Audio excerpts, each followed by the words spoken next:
जय श्री राम, जय हनुमान। आज मंगलवार को सुनिए मंगलवार व्रत की संपूर्ण कथा। प्रेम से बोलिए मंगल देव और हनुमान जी की जय। मंगल देव और हनुमान जी की कृपा आप पर और आपके पूरे परिवार पर सदा बनी रहे। आइए अब प्रारंभ करते हैं मंगलवार व्रत की कथा। पौराणिक कथा के अनुसार एक बार नैमिषारण्य तीर्थ में 80,000 मुनि एकत्र होकर पुराणों के ज्ञाता श्री सूत जी महाराज से पूछने लगे, हे महामुनि, आपने हमें अनेक पुराणों की कथाएं सुनाई हैं। अब आप कृपा करके हमें ऐसा व्रत और कथा बताएं जिसके करने से संतान की प्राप्ति हो तथा मनुष्यों को रोग, शोक, अग्नि, सर्व दुख आदि का भय दूर हो। क्योंकि कलयुग में सभी जीवों की आयु बहुत कम है, फिर इस पर उन्हें रोग, चिंता के कष्ट लगे रहेंगे, तो फिर वह श्री हरि के चरणों में अपना ध्यान कैसे लगा सकेंगे। श्री सूत जी बोले, हे मुनियों, आपने लोक कल्याण के लिए बहुत ही उत्तम बात पूछी है। एक बार युधिष्ठिर ने भगवान श्री कृष्ण से लोक कल्याण के लिए यही प्रश्न किया था। भगवान श्री कृष्ण और युधिष्ठिर का संवाद तुम्हारे सामने कहता हूँ, ध्यान देकर सुनो। एक समय पांडवों की सभा में श्री कृष्ण जी बैठे हुए थे। तब युधिष्ठिर ने भगवान श्री कृष्ण से प्रश्न किया, हे प्रभु नंद नंद गोविंद, आपने मेरे लिए अनेकों कथाएं सुनाई हैं। आज आप कृपा करके ऐसा व्रत या कथा सुनाएं जिसके करने से मनुष्य को रोग, चिंता का भय समाप्त हो और उसको पुत्र की प्राप्ति हो। हे प्रभु, बिना पुत्र के जीवन व्यर्थ है। पुत्र के बिना मनुष्य नरकगामी होता है। पुत्र के बिना मनुष्य पितृ ऋण से छुटकारा नहीं पा सकता और ना ही उसका पुन्नग नामक नरक से उद्धार हो सकता है। अतः पुत्रदायक व्रत बताएं। श्री कृष्ण भगवान बोले, हे राजन, मैं एक प्राचीन इतिहास सुनाता हूँ, आप उसे ध्यान पूर्वक सुनो। कुंडलपुर नामक एक नगर था। उसमें नंदा नामक एक ब्राह्मण रहता था। भगवान की कृपा से उसके पास सब कुछ था, फिर भी वह दुखी था। इसका कारण यह था कि ब्राह्मण की स्त्री सुनंदा के कोई संतान नहीं थी। सुनंदा पतिव्रता थी, भक्ति पूर्वक श्री हनुमान जी की आराधना करती थी। मंगलवार के दिन व्रत करके अंत में भोजन बनाकर हनुमान जी का भोग लगाने के बाद स्वयं भोजन करती थी। एक बार मंगलवार के दिन ब्राह्मणी गृह कार्य की अधिकता के कारण हनुमान जी को भोग ना लगा सकी, तो इस पर उसे बहुत दुख हुआ। उसने कुछ भी नहीं खाया और अपने मन में प्रण किया कि अब तो अगले मंगलवार को ही हनुमान जी का भोग लगाकर अन्न जल ग्रहण करेगी। ब्राह्मणी सुनंदा प्रतिदिन भोजन बनाती, श्रद्धा पूर्वक पति को खिलाती, परंतु स्वयं भोजन नहीं करती और मन ही मन श्री हनुमान जी की आराधना करती थी। इसी प्रकार 6 दिन गुजर गए और ब्राह्मणी सुनंदा अपने निश्चय के अनुसार भूखी प्यासी निराहार रही और अगले मंगलवार को ब्राह्मणी सुनंदा प्रातः काल ही बेहोश होकर गिर पड़ी। ब्राह्मणी सुनंदा की असीम भक्ति के प्रभाव से श्री हनुमान जी बहुत प्रसन्न हुए और प्रकट होकर बोले, सुनंदा, मैं तेरी भक्ति से अति प्रसन्न हूँ, तो उठ और वर मांग। सुनंदा अपने आराध्य देव श्री हनुमान जी को देखकर आनंद की अधिकता से विह्वल होकर श्री हनुमान जी के चरणों में गिरकर बोली, हे प्रभु, मेरी कोई संतान नहीं है, कृपा करके मुझे संतान प्राप्ति का आशीर्वाद दें, आपकी अति कृपा होगी। श्री महावीर जी बोले, तेरी इच्छा पूर्ण होगी, तेरे एक कन्या उत्पन्न होगी, उसके अष्टांग प्रतिदिन सोना दिया करेंगे। इस प्रकार कहकर श्री महावीर जी अंतर ध्यान हो गए। ब्राह्मणी सुनंदा बहुत हर्षित हुई और सभी समाचार अपने पति से कहा। ब्राह्मण देव कन्या का वरदान सुनकर कुछ दुखी हुए, परंतु सोना मिलने की बात सुनी तो बहुत प्रसन्न हुए विचार किया कि ऐसी कन्या के साथ मेरी निर्धनता भी समाप्त हो जाएगी। श्री हनुमान जी की कृपा से वह ब्राह्मणी गर्भवती हुई और 10वें महीने में उसे बहुत ही सुंदर पुत्री प्राप्त हुई। यह बच्ची अपने पिता के घर में ठीक उसी तरह से बढ़ने लगी जिस प्रकार शुक्ल पक्ष का चंद्रमा बढ़ता है। 10वें दिन ब्राह्मण ने उस बालिका का नामकरण संस्कार कराया। उसके कुल पुरोहित ने उस बालिका का नाम रत्नावली रखा, क्योंकि यह कन्या सोना प्रदान किया करती थी। इस कन्या ने पूर्व जन्म में बड़े ही विधान से मंगल देव का व्रत किया था। रत्नावली का अष्टांग बहुत सा सोना देता था। उस सोने से नंदा ब्राह्मण बहुत ही धनवान हो गया। अब ब्राह्मणी भी बहुत अभिमान करने लगी थी। समय बीतता रहा। अब रत्नावली 10 वर्ष की हो चुकी थी। एक दिन जब नंदा ब्राह्मण प्रसन्न चित्त था, तब सुनंदा ने अपने पति से कहा, मेरी पुत्री रत्नावली विवाह के योग्य हो गई है, इसलिए आप कोई सुंदर तथा योग्य वर देखकर इसका विवाह कर दें। यह सुनकर ब्राह्मण बोला, अभी तो रत्नावली बहुत छोटी है।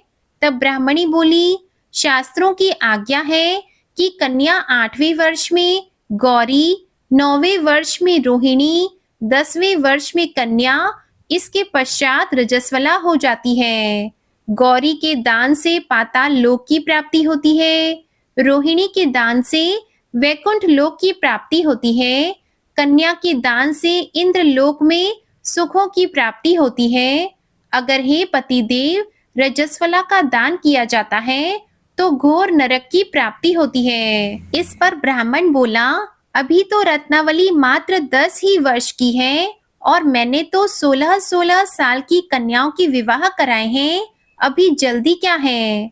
तब ब्राह्मणी सुनंदा बोली, आपको तो लोभ अधिक हो गया है। शास्त्रों में कहा गया है कि माता पिता और बड़ा भाई रजस्वला कन्या को देखते हैं तो वह अवश्य ही नरकगामी होते हैं। तब ब्राह्मण बोला, अच्छी बात है, कल मैं अवश्य ही योग्य वर की तलाश में अपना दूत भेजूंगा। दूसरे दिन ब्राह्मण ने अपने दूत को बुलाया और आज्ञा दी कि जैसी सुंदर मेरी कन्या है वैसा ही सुंदर वर उसके लिए तलाश करो। दूत अपने स्वामी की आज्ञा पाकर निकल पड़ा। पंपई नगर में उसने एक सुंदर लड़की को देखा। यह बालक एक ब्राह्मण परिवार का बहुत गुणवान पुत्र था। इसका नाम सोमेश्वर था। दूत ने इस सुंदर और गुणवान ब्राह्मण पुत्र के बारे में अपने स्वामी को पूर्ण विवरण दिया। ब्राह्मण नंदा को भी सोमेश्वर अच्छा लगा और फिर शुभ मुहूर्त में विधि पूर्वक कन्यादान करके ब्राह्मण ब्राह्मणी संतुष्ट हो गए। परंतु ब्राह्मण के मन में लोभ समाया हुआ था। उसने कन्यादान तो कर दिया, पर वह बहुत ही दुखी था। उसने विचार किया कि रत्नावली तो अब चली जाएगी और मुझे इससे जो सोना मिलता था अब वह नहीं मिलेगा। मेरे पास जो धन था कुछ तो इसके विवाह में खर्च हो गया और जो शेष है वह भी कुछ दिनों के बाद समाप्त हो जाएगा। मैंने तो इसका विवाह करके बहुत बड़ी भूल कर दी है। अब कोई ऐसा उपाय हो कि रत्नावली मेरे घर में ही बनी रहे, अपने ससुराल न जाए। लोभ रूपी राक्षस ब्राह्मण के मस्तिष्क पर छाता जा रहा था। रात भर अपनी शैया पर बेचैनी से करवट बदलते बदलते उसने बहुत ही क्रूर निर्णय लिया। उसने विचार किया कि जब रत्नावली को लेकर उसका पति सोमेश्वर अपने घर के लिए जाएगा तो वह मार्ग में छिपकर सोमेश्वर का वध कर देगा और अपनी लड़की को अपने घर ले आएगा, जिससे नियमित रूप से उसे सोना भी मिलता रहेगा और समाज का कोई मनुष्य उसे दोष भी नहीं दे सकेगा। प्रातः काल हुआ तो नंदा और सुनंदा ने अपने जमाई तथा लड़की को बहुत सारा धन देकर विदा किया। सोमेश्वर अपनी पत्नी रत्नावली को लेकर ससुराल से अपने घर की तरफ चल दिया। ब्राह्मण नंदा महालोभ के वशीभूत होकर अपनी मति खो चुका था। पाप और पुण्य का उसे विचार ही नहीं रहा। अपने भयानक और क्रूर निर्णय को कार्य रूप देने के लिए उसने अपने दूत को मार्ग में अपने जमाई का वध करने के लिए भेज दिया था, ताकि रत्नावली से प्राप्त होने वाला सोना उसे हमेशा मिलता रहे और वह कभी निर्धन ना हो।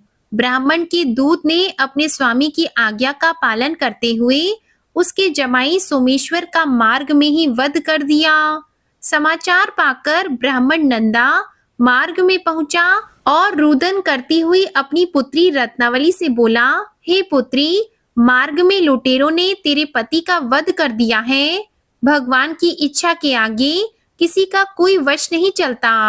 अब तू घर चल, वहां पर ही रहकर शेष जीवन व्यतीत करना। जो भाग्य में लिखा है वही होगा।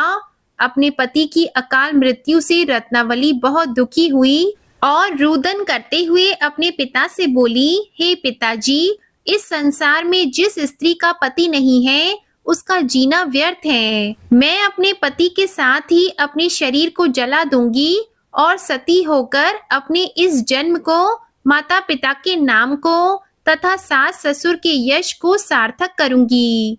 ब्राह्मण नंदा अपनी पुत्री रत्नावली के वचनों को सुनकर बहुत दुखी हुआ। वह विचार करने लगा, मैंने व्यर्थ ही जमाई वध का पाप अपने सर लिया। रत्नावली तो उसके पीछे अपने प्राण तक देने को तैयार है। मेरा तो दोनों तरफ से मरण हो गया। धन तो अब मिलेगा नहीं। जमाई वध के पाप के फलस्वरूप यम यातना भी भुगतनी पड़ेगी। यह सोचकर वह बहुत ही दुखी हुआ। सोमेश्वर की चिता बनाई गई। रत्नावली सती होने की इच्छा से अपने पति का सिर अपनी गोद में रखकर चिता में बैठ गई। जैसे ही सोमेश्वर की चिता को अग्नि लगाई गई, वैसे ही प्रसन्न होकर मंगल देव वहां प्रकट हुए और बोले, हे रत्नावली, मैं तेरी पति भक्ति से बहुत प्रसन्न हूँ, तू वर मांग। रत्नावली ने अपने पति का जीवन दान मांगा। तब मंगलदेव बोले, रत्नावली, तेरा पति अजर अमर है, यह महान विद्वान भी होगा और इसके अलावा तेरी जो भी इच्छा हो वह वर मांग। तब रत्नावली बोली, हे ग्रहों के स्वामी, यदि आप मुझ पर प्रसन्न हैं तो मुझे यह वरदान दीजिए कि जो भी मनुष्य मंगलवार के दिन प्रातःकाल लाल पुष्प, लाल चंदन से पूजा करके आपका स्मरण करे, उसको रोग व्याधि ना हो, स्वजनों का कभी वियोग ना हो, सर्प, अग्नि तथा शत्रुओं का भय ना रहे। जो स्त्री मंगलवार का व्रत करे वह कभी विधवा ना हो। मंगलदेव तथास्तु कहकर अंतर ध्यान हो गए। सोमेश्वर मंगलदेव की कृपा से जीवित हो उठा और रत्नावली अपने पति को पुनः प्राप्त कर बहुत प्रसन्न हुई और मंगलदेव का व्रत प्रत्येक मंगलवार को करके व्रतराज और मंगलदेव की कृपा से इस लोक में सुख ऐश्वर्य को भोगते हुए अंत में अपने पति के साथ स्वर्ग लोक को गई। प्रेम से बोलो हनुमान जी महाराज की जय। आइए अब सुनते हैं राम नाम की महिमा। लंकापति रावण के वध के बाद अयोध्यापति प्रभु श्री राम की कीर्ति दूर दूर तक फैल रही थी और वह मर्यादा पुरुषोत्तम कहलाने लगे। तब एक दिन महादेव शिव की इच्छा भी मर्यादा पुरुषोत्तम श्री राम से मिलने की हुई। पार्वती जी को साथ लेकर महादेव कैलाश पर्वत से उतरकर अयोध्या नगरी के राज रास्ते पर चल पड़े। भगवान शिव और माँ पार्वती को अयोध्या आया देखकर राम जी बहुत ही खुश हुए। माता जानकी ने उनका उचित आदर सत्कार किया और स्वयं भोजन बनाने के लिए रसोई में चली गई। इस बीच भगवान शिव ने श्री राम से पूछा, आपके सेवक हनुमान जी दिखाई नहीं पड़ रहे। श्री राम बोले, वे बगीचे में हैं। शिव जी ने श्री राम जी से बगीचे में जाने की अनुमति मांगी और पार्वती जी का हाथ थामकर बगीचे में आ गए। बगीचे की खूबसूरती देखकर उनका मन मोहित हो गया। आम के एक घने वृक्ष के नीचे हनुमान जी दीन दुनिया से बेखबर गहरी नींद में सोए हुए थे। एक लय में खर्राटों से राम नाम की ध्वनि उठ रही थी। चकित होकर शिवजी और माता पार्वती एक दूसरे की ओर देखने लगे। माता पार्वती मुस्कुरा उठी और वृक्ष की डालियों की ओर इशारा किया। राम नाम सुनकर पेड़ की डालियां भी झूमने लगी थी और इनके बीच से भी राम नाम उच्चारित हो रहा था। शिवजी इस राम नाम की धुन में मस्त मगन होकर खुद भी राम राम कहकर नाचने लगे। माता पार्वती जी ने भी अपने पति का अनुसरण किया और अपने कोमल पैर थिरकाने लगी। शिवजी और माता पार्वती जी के नृत्य में ऐसी झनकार उठी कि स्वर्ग लोक के देवता गण भी आकर्षित होकर बगीचे में आ गए और राम नाम की धुन में सभी मस्त हो गए। माता जानकी भोजन तैयार करके प्रतीक्षा करने लगी, परंतु संध्या होने पर भी अतिथि नहीं पधारे। तब अपने देवर लक्ष्मण जी को बगीचे में भेजा। लक्ष्मण जी तो स्वयं को श्री राम जी का सेवक ही मानते थे, अतः बगीचे में आकर जब उन्होंने धरती पर स्वर्ग का नजारा देखा तो खुद भी राम नाम की धुन में झूम उठे। महल में माता जानकी परेशान हो रही थी कि अभी तक भोजन ग्रहण करने कोई भी क्यों नहीं आया। तब उन्होंने श्री राम जी से कहा कि भोजन ठंडा हो रहा है, चलिए हम ही जाकर बगीचे में से सभी को ले आए। जब राम जी बगीचे में गए तो वहां राम नाम की धूम मची हुई थी। हनुमान जी गहरी नींद में सोए हुए थे और उनके खर्राटों से अभी तक राम नाम निकल रहा था। श्री राम भाव विह्वल हो उठे। राम जी ने हनुमान जी को नींद से जगाया और प्रेम से उनकी तरफ निहारने लगे। हनुमान जी प्रभु को आया देख शीघ्रता से उठ खड़े हुए। नृत्य की सभा भंग हो गई। शिव जी खुले कंठ से हनुमान जी की राम भक्ति की सराहना करने लगे। हनुमान जी सकुचाए लेकिन मन ही मन खुश हो रहे थे कि श्री सिया राम ने भोजन करने का आग्रह भगवान शिव जी से किया। सभी लोग महल में भोजन करने के लिए चल पड़े। माता जानकी भोजन परोसने लगी। हनुमान जी को भी श्री राम जी ने पंक्ति में बैठने का आदेश दिया। हनुमान जी बैठ तो गए, परंतु आदत ऐसी थी कि राम जी के भोजन करने के उपरांत ही सभी लोग भोजन करते थे। आज श्री राम के आदेश से पहले भोजन करना पड़ रहा था। माता जानकी हनुमान जी को भोजन परोसते जा रही थी, पर हनुमान जी का पेट ही नहीं भर रहा था। सीता जी कुछ समय तक तो उन्हें भोजन परोस रही थी, फिर समझ गई कि इस तरह तो हनुमान जी का पेट नहीं भरेगा। उन्होंने तुलसी के पत्ते पर राम नाम लिखा और भोजन के साथ हनुमान जी को परोस दिया। तुलसी पत्र खाते ही हनुमान जी को संतुष्टि मिली और वह भोजन खाकर उठ खड़े हुए। भगवान शिव शंकर ने प्रसन्न होकर हनुमान जी को आशीर्वाद दिया कि आपकी राम भक्ति युगों युगों तक याद की जाएगी और आप संकट मोचन कहलाएंगे। तो प्रेम से बोले शंकर भगवान की जय, संकट मोचन हनुमान जी की जय। आपको ये कथा पसंद आए तो इस वीडियो को लाइक करके चैनल भी सब्सक्राइब कीजिएगा और हमारे चैनल पर अन्य कथाओं को भी जरूर सुनिएगा। प्रेम से बोलिए जय श्री राम, जय हनुमान।